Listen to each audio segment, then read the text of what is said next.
안녕하세요. 요양보호사로 일하면서 가장 힘든 일이 여러분 무엇일 것 같아요? 똥 치우는 거? 물론 똥 치우는 거 힘들죠. 옛날에 인도에서는 똥이 아주 더럽다고 판단을 했어요. 그래서 인간의 몸으로부터 배출된 모든 똥은 다른 사람이 주면 안 돼요.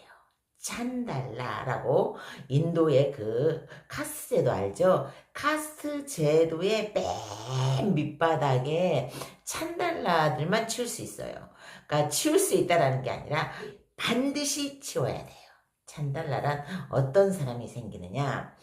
물론 찬달라와 찬달라, 그러니까 맨 하층, 우리나라로 말하면 백정 정도에 됐어요. 조선시대로 말하면 백정과 백정, 즉 찬달라와 찬달라끼리 결혼을 하면 당연히 찬달라가 되겠죠. 그런데 여기서 여러분이 찬달라에 대한 몰랐던 소식을 하나 가르쳐 드릴게요.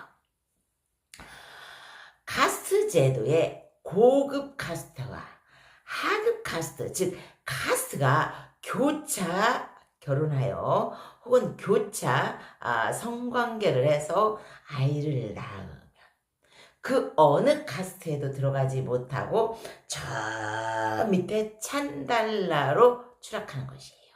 그래서 여러분이 잘 알고 있는 인도의 전륜성왕 아쇼카 왕은 그렇게 아쇼카가 되려고 했던 거예요.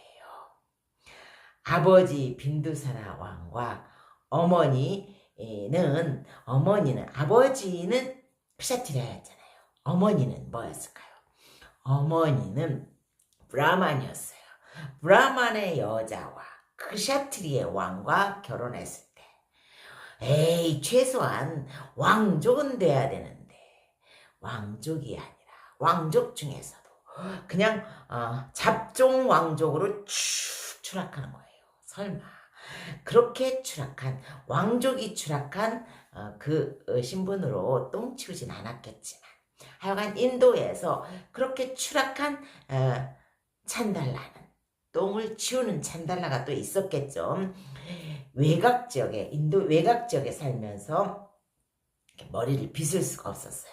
나는 참 머리를 빗는 것보다 흐트러트리는 게 편하던데 이제 오늘 여러분들과 방송을 하려고 어쩔 수 없이 빗었어요. 그런데 머리는 그냥 흐트러트리는 게 좋아요. 아마도 인도의 찬달라였나? 제가 진짜 궁금해요. 근데 이렇게 빠마 머리일 수도 있겠죠. 왜냐면 걔들이 곱슬이 많으니까. 그 길게 머리를 절대 깎으면 안 돼요. 걔들은 길게 흐트러뜨리고 허리를 펴도 안 돼요. 항상 허리를 굽혀서 땅만 봐야 돼요. 똥 치우는 찬달라 신세에 감히 세상을 보면 안 돼요. 세상을 보는 똥 치우는 찬달라를 발견했다 누군가, 그러면 얼른 관아에 구해야 돼요. 그러면 그 찬달라는 잡혀가서 뒤졌겠죠. 아마도 거의 죽다시피 해서 왔겠죠. 냄새나는 그 찬달라가 낮에 세상으로 나와도 안 돼요. 물론 아무도 안 볼 때는 뭐 몰래 나오기도 하고 몰래 세상을 보기도 했을 거예요. 어떻게 맨날 인간이 땅만 보고 살았겠어요. 허리도 금방 구부러졌어. 그리고 금방 할머니가 돼서 죽었겠지. 물론 그런 일이 있을 수도 있겠지만 밤에 누가 안 볼 때는 어쩔 수 없었겠죠. 하여간 그 찬달라가 낮에 똥을 치우면 안 돼요. 밤에만 똥을 치워야 돼요. 그래서 사람들이 모두 다 잠을 자러 간 시간에 똥을 치우고 새벽이 일어나기 전에 이제 나와야 돼요. 똥을 한 군데 모아져 있었을 테니까 아마 그랬는지 모르겠어요. 각각 집을 돌면서 똥을 치웠는지 모르지만 그 인도의 그 역사 중에는 그런 슬픈 역사가 있어요. 그런데 사실은 저도 그랬어요. 한때 너 공부 안 하면 뭐가 된다고? 저렇게 길거리에서 쓰레기 줍는 사람 되거나 쓰레기 치우는 청소부 되거나 똥 치우는, 똥 냄새 맡으면서 맨날 똥 치우는 그런 사람 돼야 돼. 그러니까 공부해야 돼 라고 하다가 어느 날 나 지금 뭐하고 있지?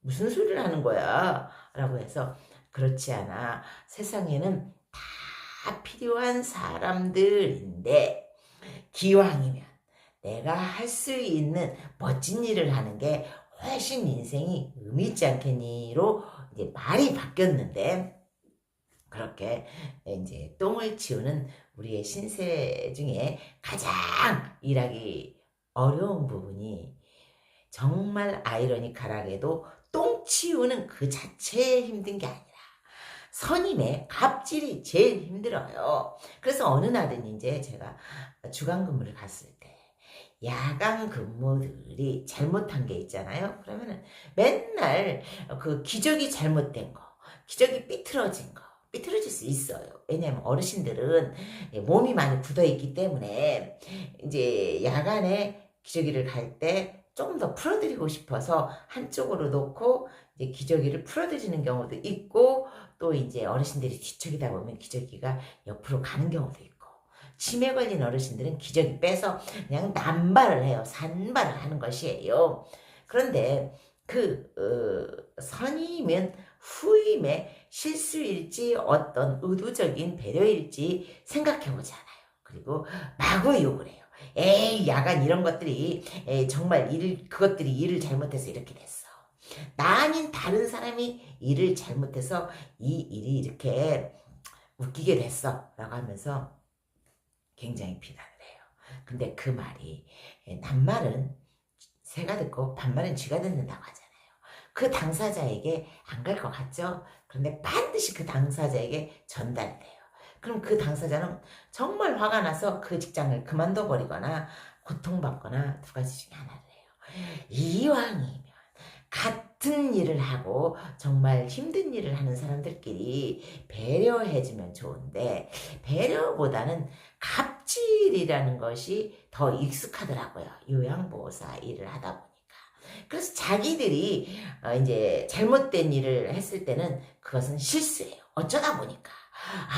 진짜 어쩌다 보니까 내가 이렇게 실수했어. 인데 선임이 이제 그 자기들과 다른 방식으로 일을 했을 때는 미숙이에요. 그래서 반드시 야단을 쳐야 되고 화를 내야 되고 조금 더 발전하면 사무실에 가서 꼬발라야 돼요. 내가 저 새끼 하나 더 꼬발르면 나는 잘 알고 있다는 것이거든. 그래서 사무실에서 너는 잘하는데 그 새로 입사한 저 사람은 모르는군이라는 판단을 할 것 같거든요. 그러니까 쭈르륵 가서 꼬바르고, 저 사람이 일 못해요 하는 경우도 많이 있어요. 그런데 일 잘하는 사람도 그렇게 모함을 해서 그만두게 하는 경우가 진짜 많아요. 그러다 보면 그만두고 난 다음에 사무실에서는 평가를 하잖아요. 그 사람 일 잘했는데. 그래서 다시 데려다 쓰고 뭐 이런 경우도 하더라고요. 정말 웃기죠?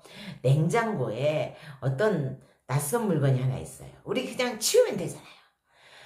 굳이 단톡방에 딱 올려요.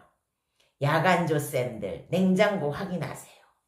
그거 지가 치우면 되잖아요. 지나가다가 쓰레기 하나 있어요. 그냥 치우면 돼요. 그런데 어떤 쌤이 이 쓰레기 안 치웠습니까? 지나가고도 안 치워진 쓰레기 땅땅땅땅 올리기도 하고 그래요. 왜 그래야 하는지 저는 이해가 안 가요. 배려하는 거 조금 더 생각해주는 그런 환경이 되면 좋을 텐데, 요양보호 그 환경에서는 그런 일은 거의 없어요. 하여간 오늘 또 좋은 하루 되시고요. 갑질에 녹아나는 여러분 되지 마세요. 갑질에도 건강한 멘탈 챙기시고요. 감사합니다.